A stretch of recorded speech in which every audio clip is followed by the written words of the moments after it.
What's up, everyone? Once again, it is your favorite friend here on YouTube. It is mp4podcast.com, and Sony is releasing the PlayStation 4 in Japan on February 22nd, 2014. So they're going to hold off for 3 months in Japan. They're going to release here in North America and Europe first, and they're going to hold off on Japan. Now, the reason why they're holding off in Japan is because they know that the PlayStation brand is very, very strong in Japan. And even if Xbox releases in Japan, I don't even think it's being released in Japan in November. I think it's coming like sometime next year or something. Even if they did release first in Japan, most Japanese gamers really don't like the Xbox brand. The games that are made for Xbox, they really don't appeal to the Japanese audience. Even though there are some games for the Xbox 360 that are kind of like hentai games or something like that, and that became kind of a lot of people. There's like kind of like a joke going around in Japan where the Xbox 360 is kind of like the perverted video game console or something like that.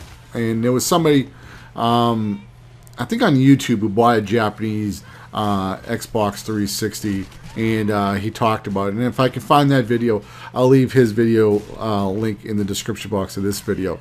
So that's what Sony is trying to do. They're going to hold off in Japan because they know that once they release in Japan, they're going to have that market anyway.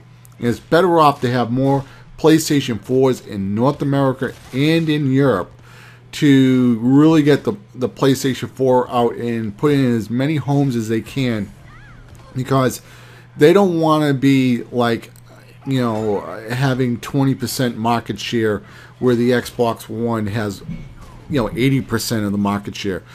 I really think that this console war that we're going into, it's going to be split. It's kind of going to be around maybe 40-60 or 50-50.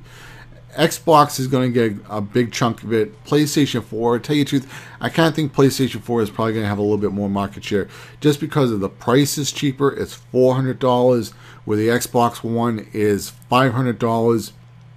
And most people are playing third-party titles. Either it's Assassin's Creed, Battlefield, or it's Call of Duty. And tell you the truth, it really doesn't make too much difference what console you get for those games.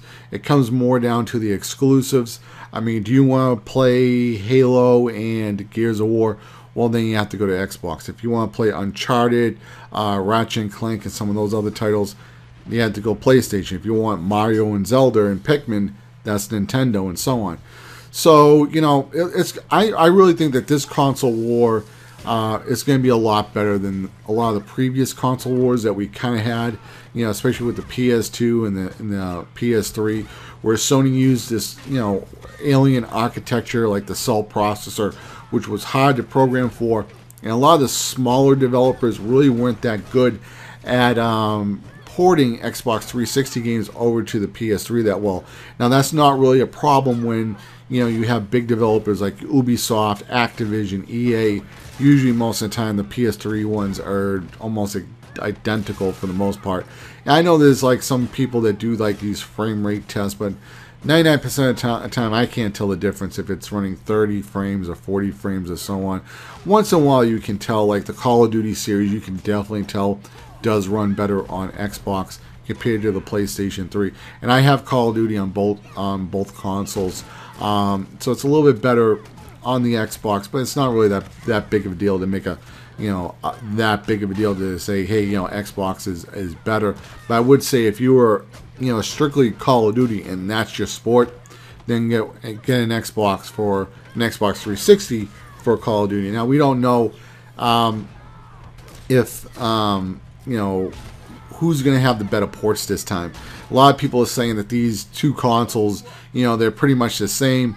All that they really are just PCs. The one thing I do want to say about these two consoles, yeah, they're both PCs, but they use different operating systems. So whoever wins the console war may still have the better advantage on third-party games.